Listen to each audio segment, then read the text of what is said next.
જીવન આજે આજે મારું કેટલા વખતથી કોઈ મુનિના દર્શન થયા પણ આજે થયા. એક અપેક્ષા રાખું છું, કંઈક તમારા મોઢામાંથી ધર્મના કોઈ હિત શિક્ષાના મારી આત્માનું કલ્યાણ કરી શકે એવા કોઈ શબ્દો સાંભળવાની આતુરતા રાખું છું. કંઈક શબ્દો સંભળાવો. આજે તો અમારી એવી પોઝિશન છે, સામેથી વ્યાખ્યાન માટે તમને કેવું પડે, ભૂંગળા ફેરવા પડે ગામની અંદર. એ જમાનો હતો, સામેથી તમારા જેવા કહેતા મહારાજ અમારા ગામમાં આયા સત્સંગ રાખો. સત્સંગ નહીં રાખો નહીં ચાલે, અમે સત્સંગ રસિક છીએ. આજે અમારે તમારા ગામમાં ભૂંગળા ફેરવા પડે છે કે ભાઈ તમે આવો વ્યાખ્યાનમાં આવો વ્યાખ્યાનમાં આવો. આ કેટલો આખી સ્થિતિનું શીર્ષાસન થઈ ગયું છે. અને પછી તરત જ મુનિ ભગવાન કરુણા સાગર હતા, નિસ્વાર્થ હતા. તરત એમને પોતાની વાણીમાં પોતાની મીઠી ભાષાની અંદર હિત શિક્ષા આપી. રાવણે છેલ્લે એક વેધક પ્રશ્ન કરી નાખ્યો મુનિ ભગવાનને. મુનિ ભગવાનને કીધું, મુનિ ભગવાન એક પ્રશ્નનો હું જવાબ ચાહું છું, આપ જ્ઞાની છો, આપ મને બતાવી શકશો? એ કે બોલ, તમારે શું પ્રશ્ન પૂછવું છે? ત્યારે રાવણે પૂછ્યું, મારી મૃત્યુ કોના કારણે થશે? અહીં બેઠેલા મારા હિસાબે બધા છે ને, ઘણા બધા એવા લોકો છે 55 ને 60 થી ઉપર વટાઈ ચૂકેલી ગાડી છે બધી. 60 વર્ષના ઉપર બેઠેલાઓને ખાલી પૂછવા માંગુ છું, એના નીચેની વાત નથી કરતો. ક્યારે મોત સંભળાય ખરો કે મારો મોત આવશે? મોત યાદ આવે ખરું? ક્યારે હાથના ઝપકીના ઉઠી ગયા હો, અરે ભગવાન 60 વર્ષનો થઈ ગયો, હવે કેટલા વર્ષ જીવવાનું? આજ નહીં તો કાલ નહીં તો પરમ દિવસ ગમે ત્યારે યમલોકના ટકોરા મારા ઘરના દરવાજા ઉપર ગમે ત્યારે મને લઈ જવાનું. આવો અને એનાથી લઈને હું ગરમ થઈ જાય.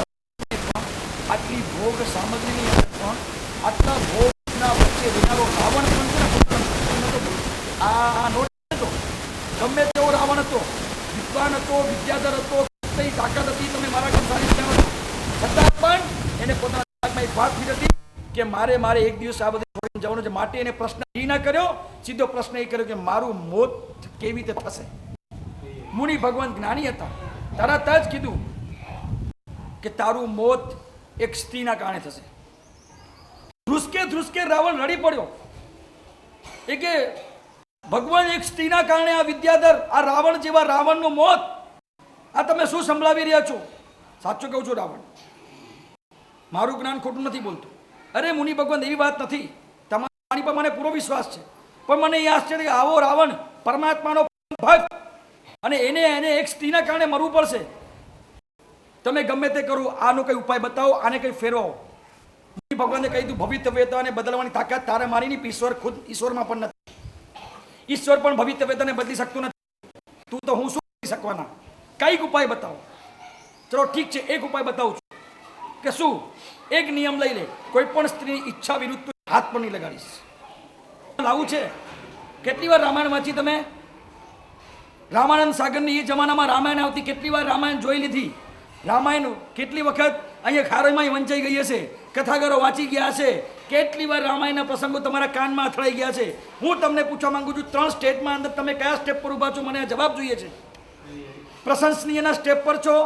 તમને કહું, પ્રશંસનીય અને વંદનીયમાં કોઈ ચેલેન્જ નથી, અનુકરણીયમાં ચેલેન્જ છે. આમાં તો તમે કોઈ ચેલેન્જ નથી. પૂજા કરવી, ભક્તિ કરવી રામની, ક્યાં મોટી વાત છે? મન સાથે કોઈ સ્ટ્રગલ નથી કરવાનું. પ્રશંસા કરવી તો મોઢે ક્યાં ભગવાને નથી આપ્યું આપણને? બસ રામે કમાલ કહી, રામ મર્યાદા પુરુષોત્તમ, રામ ભગવાન હતા, રામ પૂજનીય હતા, બસ વાર્તા પૂરી થઈ ગઈ. બોલવામાં ક્યાં પૈસા પડે છે? પણ જ્યારે જિંદગીમાં કોઈ પ્રસંગ આવે ત્યારે તમારા જીવનની અંદર કોઈ રામનો પ્રસંગ યાદ આવ્યો કે આવો જ પ્રસંગ રામના જીવનની અંદર આવ્યો હતો અને રામે એ પ્રસંગને વધાવી લીધો હતો. આજે મારા જીવનમાં આવ્યો છે. આજે હું ખુદ એ પ્રસંગને વધાવીને મારા રામના જીવનને ઇમ્પ્લિમેન્ટ કરી દઈશ, આશ્રમમાં લાવી દઈશ. બોલો કયા સ્ટેપ પર ઊભા છો? મારે જાણવું છે. 3 સ્ટેપ તમને બતાવ્યા, તમે કયા સ્ટેપ પર છો? લો બસ એકેમાં નથી. માણસ બોલે તો એમ તો બોલે કે 2 માં તો છીએ, મારા હાથો એકેમાં નથી. તમે એટલા ખોખલા થઈ ગયા છો. પ્રશંસામાં પણ નહીં, વંદનીયમાં નહીં. ખરેખર આજ દિન સુધી આપણે રામાયણ સાંભળી ખૂબ છે. આજે કોઈ પ્રવચન છે ને, પ્રવચન કોઈ રામાયણની કથા માંડવા નથી બેઠો. હા, આ બધા ઓલા પુસ્તક વાંચીને રામાયણ વાંચી જાય તમારી સામે રામાનંદ સાગરની રામાયણ ને બધી બીજી ઘણી બધી પ્રોડ્યુસરની રામાયણ તમારી ટીવી સામે એ રામાયણની વાત નથી કરવાની. આજે તો રામાયણના એક પ્રસંગોની અંદર તમે લઈ જઈશ, તમને બતાવીશ કે રામાયણ શું ચીજ છે અને એમાંથી આપણી જીવનની કઈ દ્રષ્ટિ ખુલી શકે છે. જ્યારે ડિક્લેર થઈ ચૂક્યું હતું કે રામને રાજગાદી સોંપવાની વાત હતી, આ આખા રાજભવનની અંદર, આખા અયોધ્યાની અંદર ડિક્લેરેશન થઈ ચૂક્યું હતું કે આ ગાદી દશરથને પોતે સંન્યાસ લેવો તો ડિક્લેરેશન થઈ ચૂક્યું હતું કે આ ગાદીના ઉત્તરાધિકારી તરીકે રામ આવશે. તમને પણ મારી કરતાં સારી વધારે ખબર છે, સારું ખબર છે, વધારે ખબર છે કે કૈકેયીએ ઘણા વખત પહેલાં વરદાન માંગેલું, પણ એ વરદાન પેન્ડિંગ રાખેલું કે હું અવસરે માંગીશ, અત્યારે નહીં માંગીશ. બરાબર? અને લાગ જોઈને મંત્રાએ કાનમાં ભમેણી કરી, એ પણ તમને ખબર છે. અને કૈકેયીએ વરદાન માંગી લીધું કે રામને રાજગાદી નહીં, ભરતને રાજગાદી, રામને વનવાસ. હજી તો આવતીકાલે સવારે રામનું રાજ્યાભિષેક થવાનું છે ને આગલી રાતે સાંજના સમયની અંદર દશરથ ખુદ રામના કક્ષમાં જાય છે. રામને હજી ખબર નથી. અને જેવા અંદર કક્ષમાં જાય છે અને કક્ષની અંદર જાય છે અને કક્ષની અંદર જેવા એન્ટર થાય તરત રામ ઊભા થઈ ગયા. અરે પિતાજી, આપને મારા કક્ષ સુધીમાં કષ્ટ લેવો પડ્યો? કોકને કોઈ પણ અનુચરને મોકલ્યો હોત, તમારી પાસે આવી ગયો હોત, આપ પિતાજી આપ કેમ આવ્યા? બેસ બેસ, મારે કંઈ વાત કરવી છે. અને સીધું દશરથે કહી દીધું કે બેટા, પછી અટકી ગયા. એટલે રામને થોડી શંકા ગઈ કે આ બેટા બોલીને અટકી કેમ ગયા. તરત પિતાજીના ચહેરાના એક્સપ્રેશનને જોઈને તરત સમજી ગયો કે પિતાજી કોઈ ગંભીર વાત કરવા આવ્યા છે, એટલે જ આજે મારા કક્ષ સુધી આવ્યા. કોઈ દિવસ એવું નથી બન્યું. આ રામ પોતે એમના કક્ષ તરફ જવાવાળો, આજે રામના પિતા જે દશરથ, જે અયોધ્યા રાજા કહેવાય, એને મારા કક્ષમાં આવવું પડે, મારા રૂમની અંદર. અને પછી પિતાજી, આપના એક્સપ્રેશનથી અને આપની જે ચહેરા ઉપરની રેખાથી મને પકડાય છે. આપ કોઈ ગંભીર વાત કરો, કોઈ ચિંતા નહીં કરો, આપ જરાય ડરો નહીં. આપના ચહેરા પરની ભયની રેખાને ઉડાવી દો. ભયની રેખા રાખવાની. આ રામ તમે જે કહેશો કરવા તૈયાર છે. આપ જે વાત કરો, પેટ ખોલીને વાત કરો, શું હકીકત છે. થોડો હોસલો બન્યો, થોડો આત્મવિશ્વાસ દશરથનું વધ્યું. તરત કહી દીધું કે દશરથે રામને કહી દીધું, રામ આવતીકાલે તને રાજ્ય ગાદી નહીં, તને વનવાસ મળવાનો છે અને ભરતની રાજગાદી મળવાની છે. રામ કે બસ આટલી જ વાત? અરે પિતાજી, આમાં આટલી વાત કરવા તમે આટલા મૂંઝાતા હતા? અરે પિતાજી, તમે ભરતને રાજગાદી આપીને કોઈ ખોટું નથી કરી રહ્યા. ગમે તે તો મારો ભાઈ છે, એ રાજગાદી બાબતે મારું ખૂન છે. અમે એક જ ખૂનના છીએ, આપના સંતાન છીએ. અને આ તો ઠીક છે, આ તો મારો ભાઈ છે. બાકી તમે આપણા અયોધ્યાના દ્વારપાળને પણ રાજગાદી પર બેસાડો ને તો આ રામ એની છડીપો કરવા તૈયાર છે. હું અહીંયા બેઠેલા પૂછવા માંગુ છું,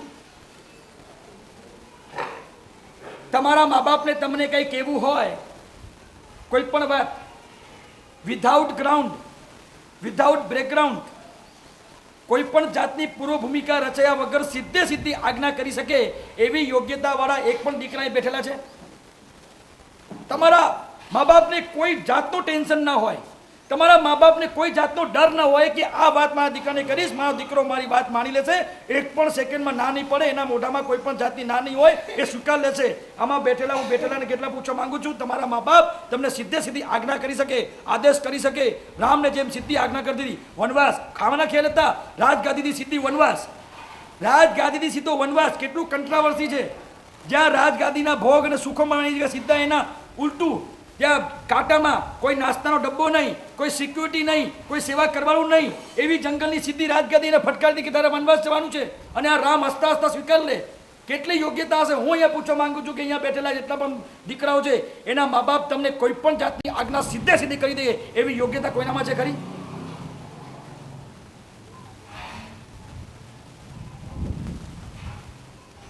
કે કોઈ યોગ્યતા? તમારા જીવનમાં એક વાત કહું તમને, તમારામાં છે ને સૌથી મોટી જો અત્યારે ક્રાઇસિસ ચાલી હોય ને, મંદી, પૈસાની સંપત્તિની મંદી નહીં, સાંભળવાની મંદી ચાલે છે. તમે કોઈનું સાંભળવા તૈયાર નથી. સાંભળવા અહીંયા બેઠેલા લગભગ વહુ સાસુનું સાંભળવા તૈયાર નથી, દીકરી માનું સાંભળવા તૈયાર નથી, દીકરો બાપનું સાંભળવા તૈયાર નથી, સ્ટુડન્ટ ટીચરનું સાંભળવા તૈયાર નથી. તમને કહું, આજે કોઈનું સાંભળવા, આ તમારા સમાજનો માહોલ બન્યો છે, આ સમાજનો માહોલ બન્યો છે. કોઈનું સાંભળવા તૈયાર નથી. હમણાં રાજકોટની અંદર મારો ચાતુર્માસ ઘણા વખત પહેલા ગુરુદેવ સાથે ત્યારે હું પ્રવચન વગેરે નહોતો કરતો. એ સમયમાં એક છોકરાએ સ્કૂલમાંથી જેવો બહાર ગયો ને, સિગરેટ ફૂકી, સીધી સિગરેટ જલાવી. અને ત્યાં જ એના સ્કૂલના ટીચર બહાર નીકળ્યા, તરત જોઈ ગયા. ત્યારે કે બહુ પ્રેમની ભાષામાં પાછું, કોઈ એવા અગ્રેસિવ થઈને ગરમ થઈને કોઈ વાત નથી કહી. ટીચરે સીધું કીધું, બેટા સિગરેટ પીએ છે, આજે તારા બાપુને, તારા પિતાજીને ફોન કરું છું અને કહું છું. છોકરો સીધો ઘરે જવાને બદલે સીધા યમ સુધી પહોંચી ગયો, સુસાઇડ. આટલી બધી તમે આમ કોઈનું સાંભળવા તૈયાર નહીં, આટલી બધી તમે એમ નીચે ઉતરી ગયા છો. જે સાંભળી શકે છે એ પોતાની જાતને સંભાળી શકે છે. આજે તમે લોકો બધા જાતને સંભાળી નથી શક્યા, એનું કારણ છે તમે સાંભળવાની તમારી તૈયાર નથી. આજે મારા ગુરુદેવની સાંભળવાની મારી હંમેશા તૈયારી હોય છે. આજે મારી જાતને સંભાળી શક્યો છું. 25 વર્ષની અંદર આટલી સફળતા પામ્યા પછી પણ હું મારી જાતને સંભાળી શક્યો છું. એની તાકાત કે મારા ગુરુજીને હું સાંભળી શકું છું. મારા ગુરુમાનને કોઈ દિવસ કોઈ નથી. ચાલુ વ્યાખ્યાના પણ હું રોંગ ટ્રેક પર જતો, મારા ગુરુજી મને કહી શકે છે. ક્યારે એમની વિચાર નથી કે આટલા બધા માણસો છે, મારા શિષ્યને કહીશ તો મારા શિષ્યને શું થશે, એને કેટલો અંદર ભાવ હશે કે મારા સાહેબ તમે આમ શું કરો છો, આટલા બધા વચ્ચે મારું અપમાન કરી નાખ્યું. નહીં, તરત કહી શકે નિદાન તું રોંગ ટ્રેક પર જાય, તારી ગાડી રિવર્સ કર. એટલી કહેવાની તાકાત મારા ગુરુજીને છે. એમને કોઈ ગ્રાઉન્ડ બનાવવાની જરૂર નથી પડતી. પુણ્યને ધનને કહેવા માટે એમને કોઈ ગ્રાઉન્ડ બનાવવાની જરૂર નથી. આટલી આ તાકાત એટલે મારી જાતને સંભાળી શકીએ છીએ. હું તમને પૂછવા માંગુ છું, તમારી જાતને તમે સંભાળી શકો છો કે ભાઈ? કોઈનું સાંભળવાની તૈયારી છે? અને આ તમારા મુંબઈના કલ્ચર, આ તમારા શહેરીકરણનો કલ્ચર, જરાક કહેવા જાઓ સીધા તમારા દીકરાઓ તમારે બેઠક કરે. એક છોકરી બોયફ્રેન્ડ સાથે સીધા ફોન એકદમ આવી ગયા. એ કઈ કામ માટે આવતા, આ બેડરૂમમાં હતી, દીકરીનું મોઢું ઓલી બાજુ હતું, બાપા તરત ઉભા રહી ગયા. વાતચીત પરથી ખબર પડી ગઈ કે છોકરી રોંગ ટ્રેક પર છે.